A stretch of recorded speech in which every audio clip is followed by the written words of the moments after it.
como título de la plática tenemos plantas dialogando ante el cambio climático. Ustedes saben que últimamente están cambiando lo que son las condiciones ambientales y que en general en el planeta estamos sufriendo con estos cambios. Entonces voy a partir un poquito de cómo fue que fueron surgiendo los organismos fotosintéticos, aquellos que, bueno, son las plantas, y cómo ellas pueden dialogar ante este cambio. Entonces partimos de que en lo que fue la era del precámbrico, ¿sí? Cuando todavía no teníamos organismos o seres vivos en el planeta, teníamos principalmente mayor incremento de CO2, ¿sí? Aquella molécula que le sirve a la planta para poder producir sus alimentos. Entonces, en aquella época, pues bueno, básicamente se daba lo que era la formación de rocas, o fueron cuando se dieron la formación de rocas, y al final de esa era fue que aparecieron los primeros organismos unicelulares, ¿sí? Entonces, acuérdense, en aquel entonces lo que más prevalecía o lo que en mayor cantidad encontrábamos en la atmósfera era mayor cantidad de CO2.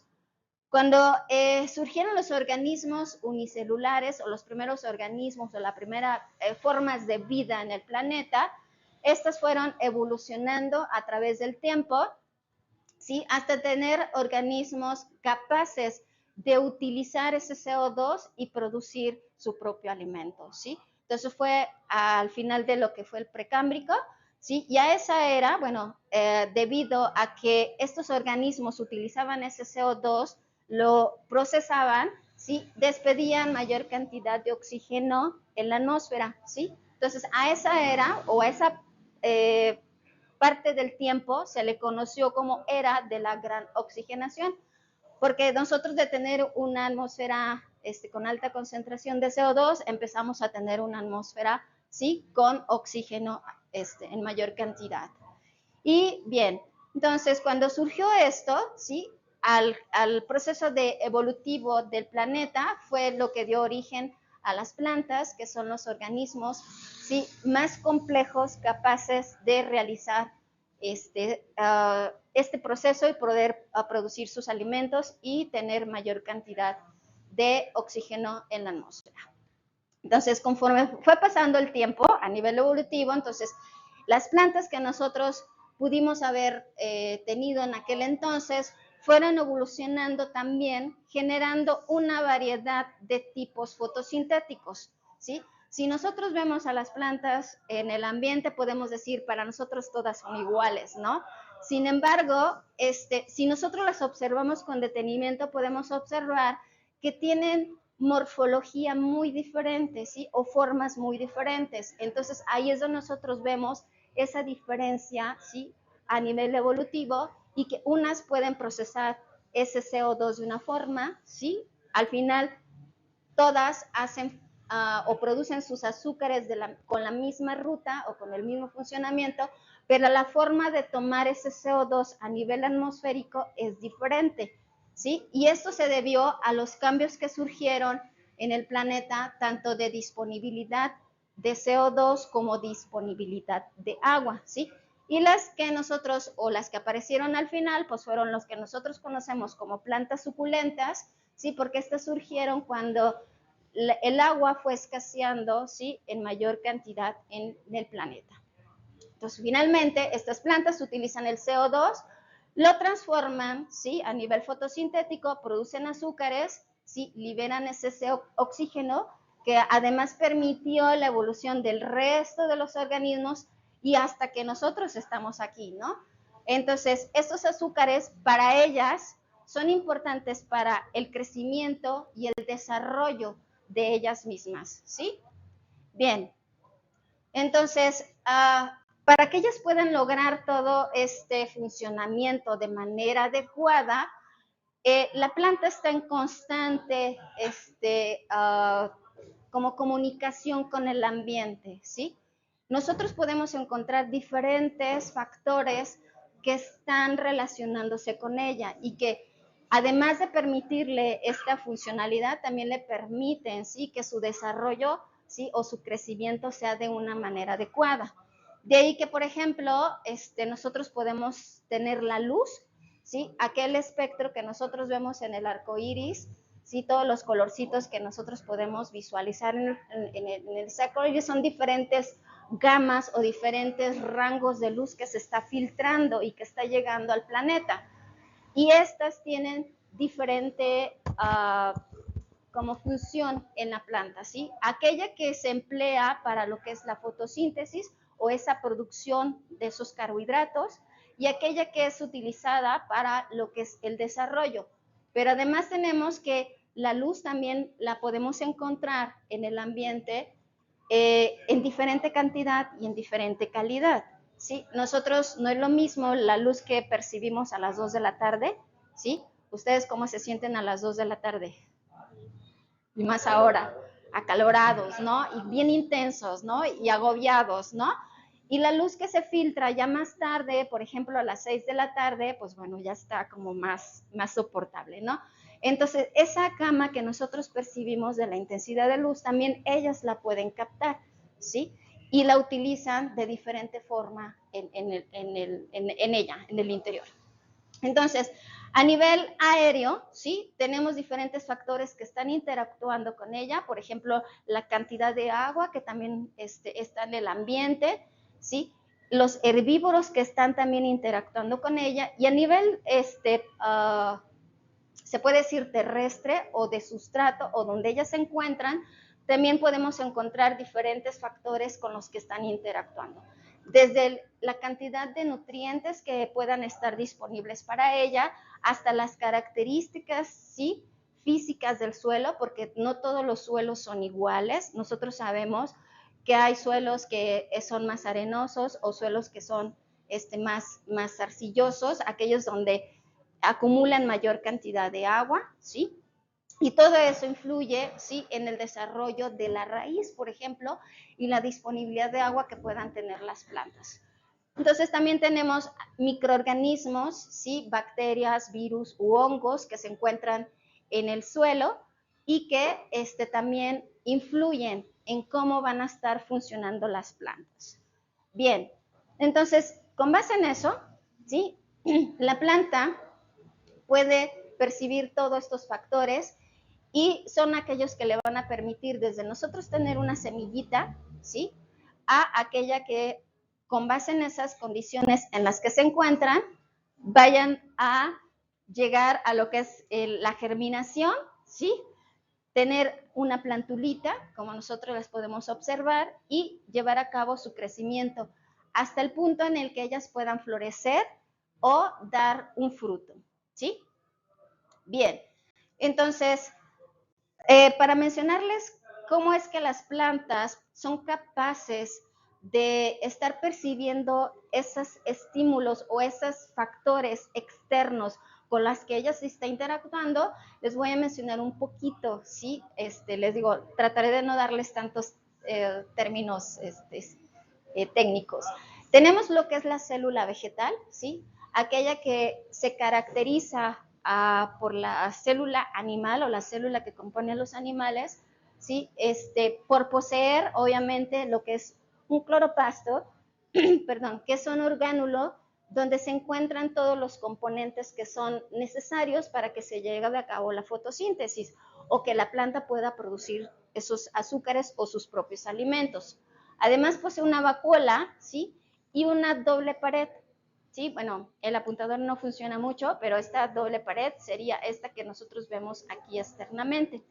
Entonces, ahí viene marcada lo que es la pared celular, y en la pared celular nosotros vamos a encontrar receptores, ¿sí?, que son proteínas o, sí, básicamente proteínas que vamos a encontrar dentro de lo que es esta pared celular y que son capaces de absorber o captar esa gama que yo les mencionaba hace un rato de los colores que nosotros podemos percibir en el arco iris.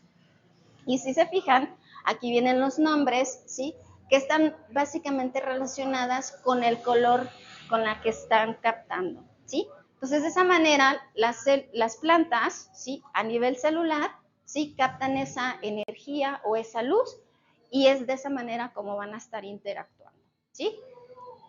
Bien, entonces, con base en eso, las plantas van a estar recibiendo un estímulo, así como nosotros percibimos la cantidad de luz o la cantidad de humedad que hay en el ambiente, ¿sí? También ellas son capaces de percibir ese estímulo, ¿sí? En su interior van a generar un cambio, ¿sí? A nivel celular y van a percibir lo que nosotros conocemos como una respuesta, ¿sí? Las plantas no pueden hacer como nosotros, sí, por ejemplo, que si está haciendo demasiado sol, nos movemos a un lugar donde nos podamos cubrir o a un lugar donde haya sombrita, o por ejemplo, ahorita que está lloviendo, nos podemos mover y cubrirnos, ¿sí? Ella no puede hacer eso. Entonces, para poder conseguir esto, pues bueno, tiene que llevar a cabo estos receptores y ver qué va a hacer en su interior. Entonces, bueno, ante el panorama que nosotros ahora percibimos y que es el tema de la plática, ¿qué está pasando con el cambio climático? Pues bueno, nosotros percibimos principalmente un aumento de temperatura, y vaya que si lo estamos percibiendo, sí, desde el año pasado, ¿no? Y más ahora, ¿no? Que ya no sabemos o no podemos distinguir estaciones tan marcadas como lo hacíamos antes. Entonces, ese incremento de temperatura, ¿sí? Provoca, ¿sí? Un cambio en el planeta, ¿sí? De nosotros tener, como les decía, las estaciones bien marcadas y que la planta estaba como bien regida en qué época o estación del año podía llevar a cabo alguna etapa de su vida, como les decía hace un rato, germinación, crecimiento, floración o fructificación, pues bueno, esto merma mucho, ¿no? Y principalmente este cambio de temperatura, ¿sí? Provoca, ¿sí? Lo que es el deshielo, ¿sí? O lo que es el incremento en la temperatura en los polos y que haya una alteración de estas estaciones. Bien, entonces, estos cambios en estas estaciones provoca que haya lugares donde haya mayor incremento de esa luz, ¿sí? O mayor incremento de agua a la que no estaban acostumbradas y provoca mayor sequía en estas. Y bien, ¿cuáles son los efectos que puede causar, ¿sí? este cambio climático? Pues bueno, les decía hace un rato, ¿no? Las plantas no pueden estarse moviendo de lugar para estarse protegiendo del sol, ni puede estarse aventando con el ventilador a aire o con un abanico así para poderse decir, híjole, está haciendo demasiado calor, ¿sí? O cuando hay una deficiencia de agua, tampoco puedes decir, ay, pues ahora pues incremento mi ingesta de líquido, o hay quienes inclusive decir, pues, ¿por qué no me tomo una chelita? ¿Sí? Entonces dicen, pues no puedo hacer eso, ¿no? Entonces, ¿qué voy a hacer? ¿Sí? En mi interior bajo estas condiciones. Entonces, principalmente los efectos que tiene este cambio climático, pues bueno, es el incremento de la temperatura y la disminución de la disponibilidad de agua. Entonces van a decir, bueno, ¿y cómo le hacen las plantas para dialogar o para ellas estar diciendo qué es lo que les está pasando en su interior, ¿sí? Para poder decir, ella se me está acabando el agua de mi sustrato, ya no tengo más agua para poder llevar a cabo mis funciones, ¿sí? O decir, yo ya me sequé, ¿no? O por ejemplo decir, pues bueno, en este caso por la sequía ya me estoy quemando, ¿no? O finalmente decir, bueno, yo auxilio, pues ya aquí me estoy inundando, ¿no? Con este cambio que está ocurriendo aquí. Entonces, sí, retomo un poquito lo que les mencionaba hace un rato. Ella siempre va a estar en constante relación con el ambiente a través de esos receptores, ¿sí? ¿Y qué es lo que ocurre? Pues bueno, en lo que es la fisiología de la planta, ¿sí? Nosotros decimos que estos factores, ¿sí? Provocan lo que es un efecto de un semioquímico, ¿sí? Y un semioquímico, pues bueno, es aquel factor que va a influir en el interior de la planta y le va a producir, ¿sí?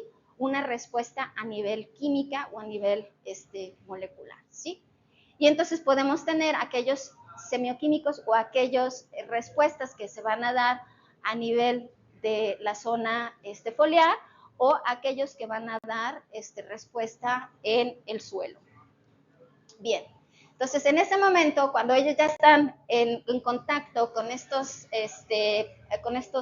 químicos o con estos receptores, ella se pone a trabajar, ¿sí?, en su interior y empieza a producir moléculas o sustancias que le ayuden, ¿sí?, en su interior a mandar ese mensaje, ¿sí? De esa manera es como ellas se van a comunicar, que pueden ser con la síntesis de azúcares, que bueno, son la base para poder producir esta molécula. Algunos azúcares sirven también como mensajeros, ¿sí?, o activación de ciertos mensajes, o puede producir hormonas, al igual que aquellas sustancias que a nosotros nos van indicando esos cambios en el desarrollo, ¿sí? Ya no son los mismos, nuestra misma morfología que tenemos cuando éramos niños, ¿sí? Y se debe a esos mensajeros que nosotros tuvimos y que le indicaron a nuestro organismo esos cambios, ¿sí? Entonces también en las plantas vamos a tener estas sustancias. O aquellas moléculas que se conocen como metabolitos secundarios, y para que no se les olvide, pues aquí está los CBDs, ¿no? Que son algunos de esos metabolitos secundarios. Tenemos una gama muy grande, ¿sí?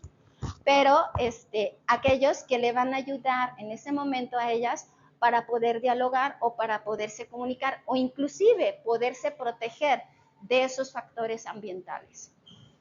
Bien, dentro de lo que son estos metabolitos secundarios tenemos los famosísimos compuestos orgánicos volátiles. ¿Y por qué los menciono? Porque, bueno, como su nombre lo dice, al ser volátiles, pues estos se van a disipar y van a también servir como vías de comunicación, no solamente con las mismas plantas, sino que pueden servir como comunicación, aunque todavía no se sabe cómo es el mecanismo. Pues aquí tenemos a varios de nuestros compañeros que van a decir, pues todavía no se sabe cómo es el mecanismo, ¿sí? Pero se considera que hay una comunicación entre las plantas, ¿sí?, debido a la producción de esas moléculas que al momento en que se disipan, ¿sí?, o se volatizan, sirve de comunicación con ellas. Y bueno, estas moléculas, ¿sí?, le van a servir a la planta, por ejemplo, en el caso de una escasez de agua, ¿sí?, a regular la cantidad de agua que tengan en su interior. Y de esa manera, al momento en que están dialogando ellas o están diciéndose, esto está pasando, estoy produciendo esta sustancia, pero ahora, ¿qué es lo que yo voy a hacer en mi interior, ¿sí?, para poder soportar este factor? Entonces, en el caso de la escasez de agua, pues bueno, ella regula lo que es la cantidad de agua que tenga en su interior. ¿Y cómo es lo que lo regula? A través de un gradiente hídrico, ¿sí?, o un cambio entre cada una de las partes de la planta, ¿sí?, cuánta cantidad de agua va a movilizar. En el caso de nosotros, ¿sí?, cuando hace calor, ¿qué es lo que hacemos?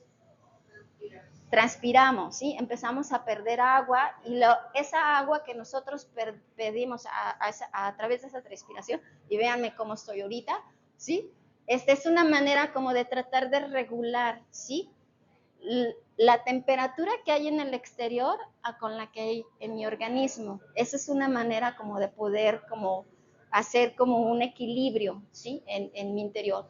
Las plantas, cuando esto ocurre, entonces trata de generar ese equilibrio también, haciendo ese movimiento o ese gradiente en diferentes partes de la planta, desde lo que es la raíz hasta las hojas. Y ese gradiente hídrico nosotros lo conocemos como potencial hídrico, que no es más que la capacidad, ¿sí?, del agua que está contenida en la planta de poder llevar a cabo un movimiento o de poderse llevar a cabo una reacción o una función dentro de ella. También en nosotros ocurre, también nosotros tenemos ese gradiente hídrico. Y si se fijan, por aquí yo les pongo unos valorcitos que dentro de lo que es la escala podemos ver que en la parte de la raíz, ¿sí?, tenemos un valor más alto, ¿sí?, que si, por ejemplo, lo vemos en el aire y está ahí con colorcitos, ¿no?, esos valores. Entonces, ahí estamos diciendo que ese gradiente permite que la mayor cantidad de agua, ¿sí?, la conserve en el suelo, y que ella trate de perder menor cantidad de agua en la parte aérea, porque para ella es importante no perder tanta agua, ¿sí?, para poder llevar a cabo su función a nivel interior. ¿Sí vamos bien? Y esa lo puede lograr también con base en esas moléculas que les mencionaba hace un rato que produce en su interior, como las hormonas. Bien, eso es en cuanto a lo que es el agua, ¿sí? De esa manera ella puede conservar, ¿sí?, la mayor cantidad de agua en su interior y que produzca, ¿sí?, un buen funcionamiento en la planta y que de esa manera ella puede llevar a cabo, ¿sí?, la captura de CO2, ¿sí?, a través del proceso de la fotosíntesis y que ella mantenga su productividad, ¿sí? Finalmente a ella lo que le interesa, ¿sí?, no es producir azúcares como para que tenga disponible un animalito o producir oxígeno para el resto de los organismos, sino producir sus propios alimentos para ella mantenerse, para poder llevar a cabo su desarrollo y poder prevalecer, ¿sí?, o poder permanecer por más tiempo en el ambiente. Y además, ¿sí?, también lleva a cabo, ¿sí?, un proceso de regulación de la interacción que pueda tener con microorganismos. Por ejemplo, en el caso de los hongos que yo les mencionaba hace un rato que puede tener interacción con microorganismos en el suelo, pues bueno, ella se relaciona en mayor proporción con aquellos organismos que le van a favorecer y en el caso de ciertos hongos, ¿sí?, nosotros vemos, por ejemplo, en los camellones, los árboles y vemos hongos que están ahí a su alrededor, ¿sí? Si nosotros sacamos el honguito en la parte de abajo podemos ver que hay una cantidad de masa, ¿sí?, o de como de esponjitas. Ese es el verdadero hongo y ese hongo lo que le permite a la planta o lo que le ayuda a la planta es retener mayor cantidad de agua y además también mayor cantidad de minerales o nutrientes que le van a servir para ella. Entonces, de esa manera, ella regula esa interacción diciéndole, ok, pues bueno, yo te voy a poder proporcionar mayor nutrientes, sí, y bueno, ok, dice, perfecto, eso me ayuda a mí bastante, ¿no? Entonces, lo que voy a hacer es proporcionando algo a ti a cambio de eso, ¿sí? ¿Qué es lo que te puedo proporcionar? Pues energía, en este caso azúcares, pero lo hace de manera regulada. O en el caso, ¿sí?, de otros microorganismos, como pueden ser bacterias, nosotros en el suelo podemos tener una gama o una gran cantidad, ¿sí?, de especies o variedad. Ahí lo vemos en colorcitos, ¿no? Pero bueno, sabemos que hay bacterias que son maliciosas o así, o malignas, o bacterias que son benéficas. Entonces, de esa manera, ella va a regular cómo se va a dar esa interacción a través de esa comunicación y finalmente tener aquellas bacterias que le van a favorecer, en este caso, a poder permanecer por más tiempo o soportar este estrés ante el cambio climático.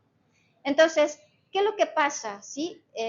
Otra de las cosas que puede pasar también como una respuesta al cambio climático. Pues bueno, tenemos una planta que al momento en que se ve ya agotada, ¿sí?, ante este incremento de temperatura, ¿sí?, o a esta escasez de agua, pues entonces hay una comunicación a nivel interno y una de las cosas que hacen es evitar la pérdida de energía, ¿sí? ¿Cómo ella puede evitar la pérdida de energía? Entonces empieza a ocurrir una defoliación. El mantener nosotros un organismo, ¿sí?, si lo vemos nosotros con los animalitos o con las plantas, sobre todo en muchas cactáceas que vemos que le salen como hijitos, ¿sí?, llega un momento en que estos hijitos, al estarle quitando alimento a la planta, pues van a acabar a la planta madre. O por ejemplo, en el caso de los animales, llega un momento en que el animalito a cierta edad, o sea, en los pájaros, por ejemplo, inclusive los avientan, ¿no? Entonces lo avienta porque dice, yo ya no te puedo seguir alimentando, entonces tú ya tienes que valerte por ti mismo, ¿no? Y bueno, en el caso de nosotros, bueno, cumplimos, bueno, se supone que la mayoría de edad, ¿no? A los 10 años dicen, pues órale, ¿no? Ahora sí, a trabajar, ¿no? O hacer lo que puedas hacer para también poder contribuir al sustento. En la planta, pues dice, yo no puedo mantenerte, entonces, ¿qué es lo que voy a hacer? Pues entonces voy a dejarte morir, ¿no? Porque para mí está implicando un gasto de energía. Entonces, hay una comunicación a nivel interno de ella, empieza a sintetizar esa molécula que le permite que la hoja entre a un proceso de senescencia, que en este caso es una muerte a nivel celular, y finalmente del órgano. Entonces, de esa manera ella evita mayor pérdida de agua, pero conserva, ¿sí?, su funcionamiento de una manera regulada para que ella pueda seguir prevaleciendo. Otra de las cosas que pueden ocurrir, ¿sí?, es que reduce lo que es su tasa de fotosíntesis, ¿sí? Al reducir esa tasa de fotosíntesis, no la elimina, sino que la disminuye, ¿sí? Al estar reduciendo eso, pues entonces, al tener menor cantidad de energía, ¿sí?, o puede eliminar una etapa de desarrollo de ella, ¿sí? Y lo vemos también nosotros cuando andamos en la ciudad, que vemos un arbolito que empieza a tirar mayor cantidad de flores, porque esto implica un gasto de energía para ella. O definitivamente puede llegar a lo que es el proceso de floración, pero el de lo que es el fructificación no, porque de nuevo, esta es una etapa que le va a permitir mayor gasto de energía. Entonces, son múltiples respuestas que se pueden generar en la planta, ¿sí?, ante este cambio climático. Y a mí no me gusta hablar de las plantas como organismos aislados, ¿no? O sea, es una situación que si está prevaleciendo en estos momentos y que ellas se ven forzadas a hacer cambios a nivel interno para poder sobrevivir, ¿sí? Nosotros, ¿sí?, tenemos que tener en cuenta que necesitamos de ella para lo que es el resto de los organismos, ¿sí? Entonces, de esa manera, al nosotros tener organismos que puedan producir sus propios alimentos y que a través de la fotosíntesis incorporar ese CO2, que si recuerdan cuando yo les mencioné al principio de la plática, les decía que había mayor cantidad de CO2. Entonces, con ese CO2, sí, pues en aquel entonces las temperaturas que prevalecían eran muy altas. Al haber un incremento de la cantidad de oxígeno a nivel atmosférico, también permitió que se redujera la temperatura y que surgieran el resto de los organismos. Entonces, ahora el problema que tenemos con este cambio climático, con este incremento de temperatura, también es el incremento de CO2. Entonces, ¿qué es lo que tenemos que hacer? Pues bueno, reducir, ¿sí?, nuestras actividades para que el resto de los organismos que dependemos de los organismos fotosintéticos también podamos sobrevivir. Y que los flujos de energía, ¿sí?, en este caso, energía luminosa, ¿sí?, o energía a nivel de los procesos de fotosíntesis y respiración, ¿sí?, también puedan generar un equilibrio, ¿sí?, de flujo de materia, desde lo que son los organismos fotosintéticos hasta el resto de los consumidores. Entonces, vean lo importante que es que ellas prevalezcan con sus funciones. Y bien, para finalizar la plática, pues bueno, yo los quiero invitar a que tenemos una alerta muy importante, ¿sí?, en esta época, y lo estamos sufriendo nosotros también. Entonces, ¿qué es lo que les quiero invitar? Pues bueno, a cuidar, ¿no?, lo que es el planeta desde nuestros ángulos en los que nosotros podamos desarrollarnos, ¿sí?, cuidar las plantas y promover el que haya mayor cantidad de ellas para ahora sí aumentar de nuevo otra vez la cantidad de oxígeno y que pueda disminuir la temperatura a nivel de planeta. Y pues bueno, el planeta nos los va a agradecer porque eso va a permitir que nosotros sigamos sobreviviendo, ¿sí? Y bien, pues bueno, con esto quiero terminar mi plática, que no la quiero extender mucho, ¿sí? Yo podría quedarme aquí hablando sobre la fisiología de las plantas. Les agradezco mucho a todos por su presencia y pues bueno, seguirlos invitando, ¿no? Que todos los martes de cerveza, ¿sí?, para nosotros sea como seguir catando lo que es la ciencia, obviamente, aquí en lo que es en Beer Company, y que bueno, los seguimos invitando todos los martes acá. Muchas gracias. No sé si tengan alguna pregunta.